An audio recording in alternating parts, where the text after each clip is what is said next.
My name is Oshifes Larry. I'm a mechanic. Welcome to Exxon F1, also known as from Lawon, Colum, Africa. Good day! Please, like I've always clamored, please. I know you love what you're doing. Subscribe to my channel. Love it. I beg, like be on my channel. You get the best news. I love you guys. Like, comment, share. Some of you come to my inbox, my DM to comment. Yeah, it's good, but sometimes also comment on this social media. It helps my growth. Like, share. Share, please. It's very important you share. I love you guys. So, the sprints are here. First, like I said in the video yesterday, Russell was given a 2 grid place penalty. I'm not sure I mentioned Ocon and Gasly. They too were given penalty. Now, let me analyze this. They were given penalties for impeding in the pit or when coming out of the pit. Now, in some races, you can remember in Singapore, for impeding, it was overlooked. I think in Japan also. In Mexico, it started becoming an issue for impeding. So now, in Interlagos, FIA had quickly come up with a solution that for impeding, they said when you're coming out of the pit, if you're not going to rush out, stay on the left side. Now, for impeding yesterday, they quickly come out with another rule book that says if you impede in the pit, you are getting a 2-place grid penalty. And I laughed. So FIA can think as fast as that to think of, oh, now this has not been happening before. Pit lane impeding, especially during qualifying or during practices, but now it's getting too much rampant. It's affecting some drivers. So now they came up with a penalty for it. Remember I talked about the old drama of United States of America where the Texas GP, when Charles Leclerc and Lewis Hamilton were penalized because of sprint race, something that happened for the first time, that two teams purposefully or unpurposefully, because of the little time they had and they could not finish their setup, the drivers, after a grueling race, they gave them penalty. FIA did not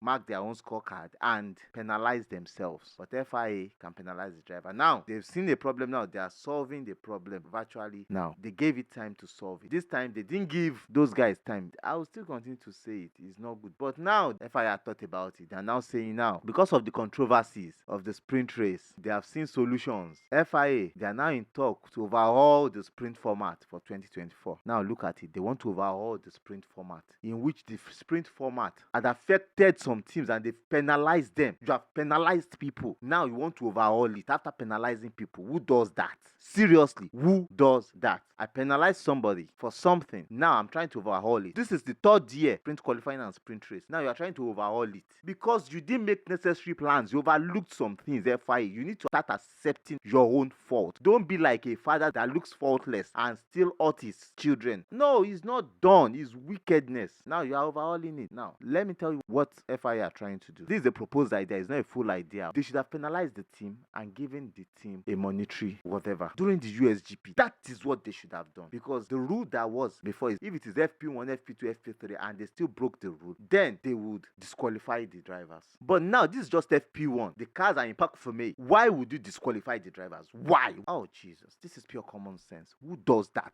But they are FIA who marks their script.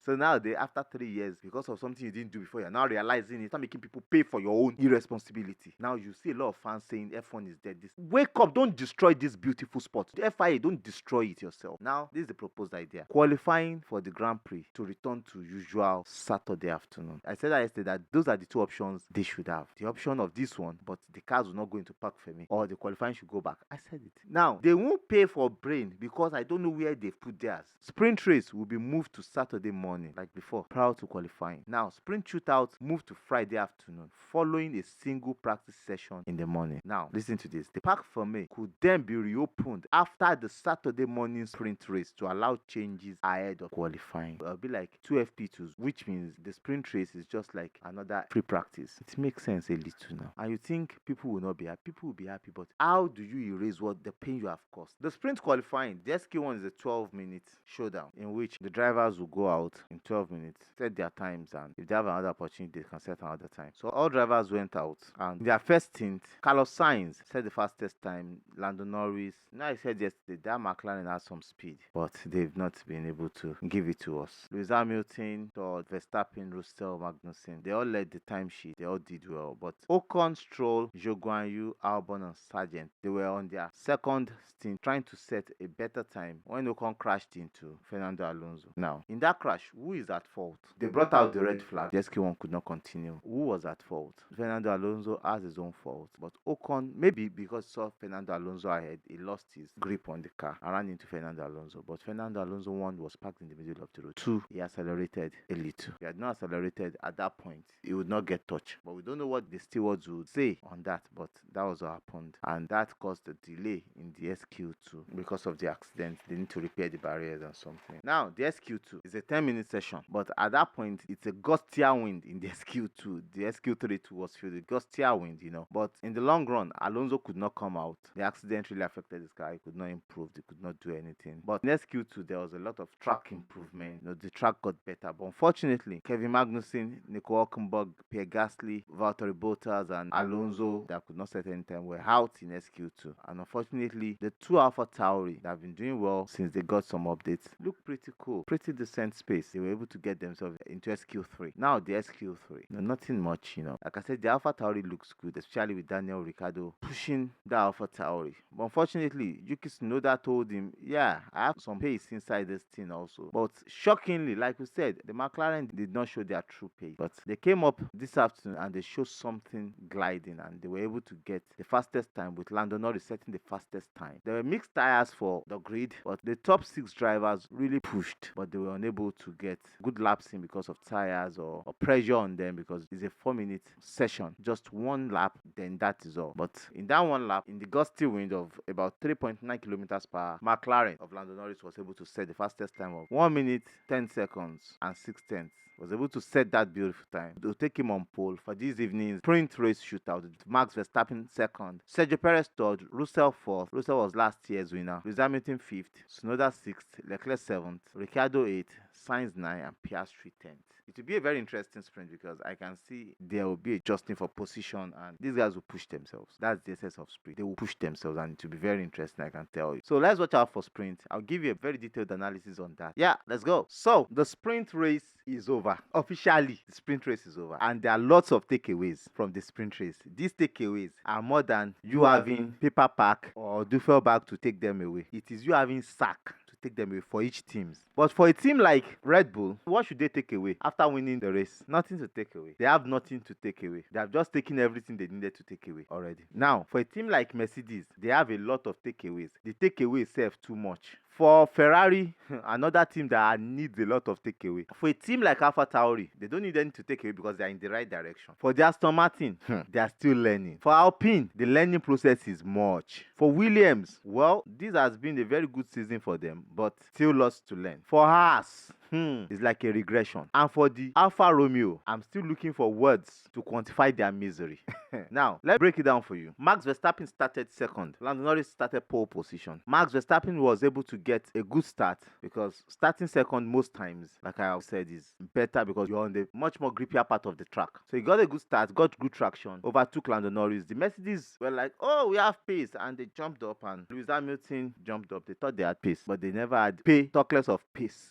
They never had a pace. The pace was not there. And let me quickly bring this in. Some people might not like. No, I don't even want you to like it because I've said it that there's something Red Bull had done to Sergio Perez's car. That's why it's difficult. You can say it or say it well or say it loud. That's why it will be difficult for them next year to either send him away because they are in a hard place. Sending him away will be difficult for them, and it will also be easier for them. But if they have a heart, they won't be able to send him away because they know he's a talented driver. They have taken his race this year. He had a very good pace today. He had a very good race. All true. I saw Sergio Perez's car coming back. Not himself. His car coming back in Austin. And I saw himself coming back in Brazil. Because see that the car is getting back to what it was at the beginning of the season. Whatever they did to that car that he lost pace from beginning of the season, they are returning it back. And he's getting better. So he's feeling more confident in the car. Because in Brazil today, he felt more confident in the car and was able to drive the car. Drove hell out of the car. He drove hell out of the car. Max Verstappen was able to take 25 seconds in 24 laps from the Mercedes, which is about 1.001 second per lap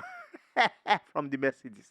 What are Mercedes doing? It's just like they've regressed. And the problem majorly is from the setup they had today. The FP1, I'm not sure was enough for them. And I think they're also being very careful about what happened in Austin. So they didn't want to set the car too much in a way that they'll get disqualified again. So they were playing safe. I think the same thing happened to the Ferrari. They're trying to play safe. They don't want to overshoot. But for Lando Norris, he lost out in the first part of the race and he came back to hunt down Max Verstappen, but it was not really a good hunter because he ended 4 seconds behind him. Sergio Perez ended about 9 seconds behind Lando Norris. Then George Russell came fourth. Now, the Mercedes struggle will continue tomorrow, possibly, except they have a good track tomorrow. And one of the problems Mercedes also had today was tire. Their tires were overheating. Immediately they stayed too long in the heat of the cars ahead of them. They lost their tires, especially Lewis Hamilton. All the battles he had made him lose a chunk of the tire. And people like Tsunoda, Charles Leclerc came back for him and overcame him. So tomorrow will be a very, very long day for the Mercedes. That's 71 lap race. And to AlphaTauri, they had a good pace today, good race. Imagine AlphaTauri overtaking Ferrari and Mercedes. Wow, that is the pace of the AlphaTauri. They even overtook Piastri. That is the pace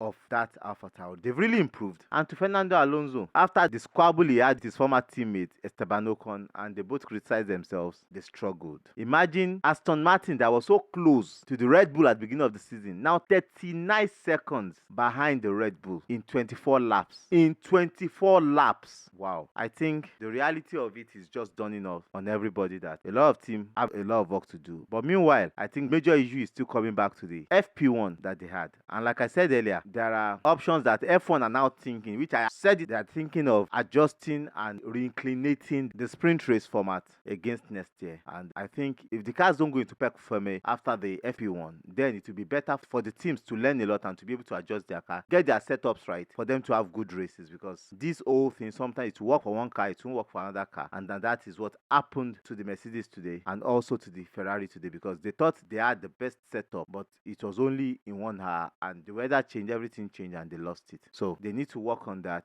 But the biggest winners today, the AlphaTauri, the McLaren and the Red Bull. And like I said, whatever they have done to Checo Perez's car, they've undone it or they are undoing it. Whatever they've tied, they're untying it, and the car is getting back in position because they want to get in the second place, in which they are forgotten at the beginning of the season. So Red Bull needs to put their shame in their own face and tell themselves the truth. But for me, I tell you, the truth is what I will say. I would look at it critically and look at my analysis, and if I said it before and I say it again, I will say it again. The Red Bull needs to get themselves right. Up until tomorrow, the main race, the catch up. Who will win the main race? Now the Mercedes is out of context. Seriously, it's out of context. The main race now is between the McLaren and the Verstappen tomorrow 100%, because even with the McLaren starting behind the Mercedes, I tell you, there is no guarantee they will not overtake the Mercedes and the Ferrari and those ahead of them. Those Aston Martins in front, those ones are just joking there. Let's be sincere, they are just there to play. They'll go back to their position before the end of the race.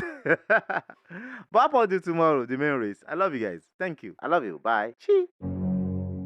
Gibor gives you power. Gibor gives you control. Gibor gives you benefits. Are you an individual or business that uses fuel or gas? Use Gibor to find the best prices across all retail outlets in your city. For users and businesses that buy volumes, Gibor gives you access to credit. Gibor also gives you the ability to track your costs and monitor expenses per car or fleet. Need to improve your costs, enjoy incentives, or track expense? Gibor is the answer. Enjoy 5% discount on your first 5 purchases when you get your next fuel voucher from Gibor. Log on to www.gibor.co to enjoy this. Retail outlets wanted nationwide. I have a new friend in the house. We are in Nigeria here, West Africa. He provides internet for us. They provide the best internet around the mainland, and I know they are still moving to the highland and they are moving all around Nigeria. But for you to get internet on the mainland, contact Fibrad Telecom Limited. They get you sorted out ASAP. The best cable internet on the mainland, fiber, I think they get sorted out. We talk much about them in the course of some of our videos, but contact them, they get sorted out. Teams Gadget is for those of you that cannot easily go to the market to get your phones, your laptops, your accessories. Just place a call through. His phone number is there. It gets you the best. It's your short plug to get you the best phones, accessories, laptops, games, and other accessories for your computer gaming experience. Contact Teams Gadget and you get them for you.